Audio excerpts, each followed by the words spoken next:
Ce soir, je veux vous parler d'un nouveau péril pour nos libertés. C'est le futur traité international sur les pandémies négocié entre l'Organisation mondiale de la santé et les différents États du monde. Ce traité va restreindre le pouvoir des nations et organiser la mainmise de l'OMS sur nos politiques de santé. C'est extrêmement grave pour nos libertés individuelles, parce qu'on a vu à quel point l'OMS avait, pendant la crise Covid, marché main dans la main avec les États les plus répressifs et avec les laboratoires pharmaceutiques les plus dangereux. Alors de quoi s'agit-il ? Il s'agit d'un nouveau traité qui devrait être signé en mai 2024, donc c'est demain, et qui s'accompagnerait bien évidemment d'un passeport vaccinal pour pouvoir voyager dans le monde entier. Et donc une restriction sans précédent de nos libertés. Mais il y a des articles très graves dans ce traité, je m'appuie sur des réalités. Il y a d'abord l'article 15 qui prévoit que le directeur général de l'OMS pourrait dorénavant déclarer les pandémies. Avant, c'était un organisme. Et vous vous souvenez que pour l'affaire du Covid, la Chine avait bloqué pendant un moment, c'était une négociation entre les États. Là, ça serait le directeur général qui déclarerait une pandémie.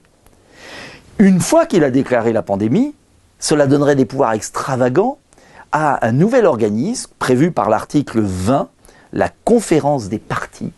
Et cette conférence des parties serait non pas un organe de recommandation, les termes ont un sens, mais il est marqué un pouvoir de décision. Ça veut dire que cet organe des parties, cette conférence des parties, par exemple, déciderait qu'il faut bloquer les frontières, qu'il faut mettre un pass vaccinal, qu'il faut imposer une vaccination obligatoire, etc., etc. Et c'est là qu'intervient le piège. Le piège, c'est que l'article 22 permet d'examiner par ce traité, l'OMS, les cas de non-respect des États. Et que les États ne pourront pas, je cite, nuire à leur population ni aux autres États. Et donc vous voyez qu'il y a une inversion de la charge de la preuve. Ce n'est plus les États qui sont maîtres de leur politique de santé. C'est l'OMS qui vous met sous condition. Alors pourquoi c'est grave ? Parce que l'OMS n'est pas financée par des gouvernements, par des États. Il n'y a que 20% des crédits de l'Organisation mondiale de la santé qui sont versés par les États. Le reste de l'OMS est versé par qui ?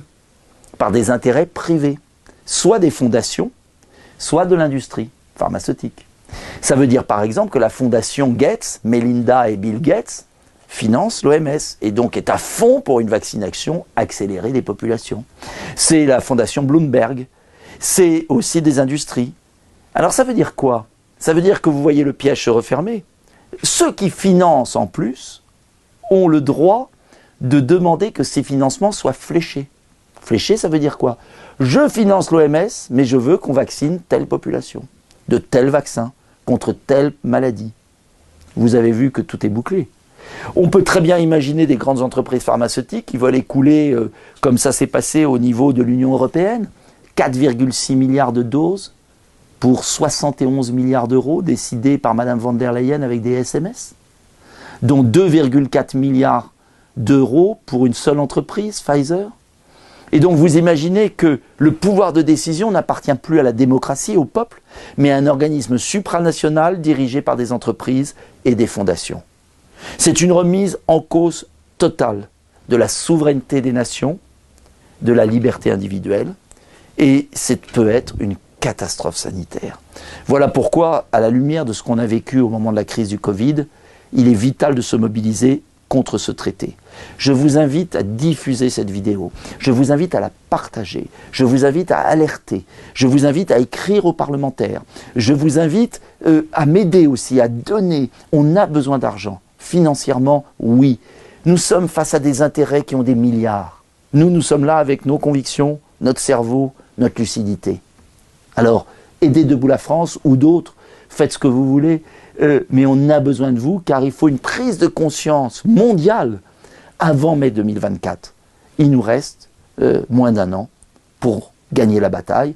Il n'y a jamais de bataille perdue. Souvenez-vous de celle sur les soignants suspendus. On l'a gagnée à force de conviction. Alors, on va gagner celle-là et on ne laissera pas l'OMS et des lobbies décider de notre corps, de notre santé, de ce qu'on se met dans le corps.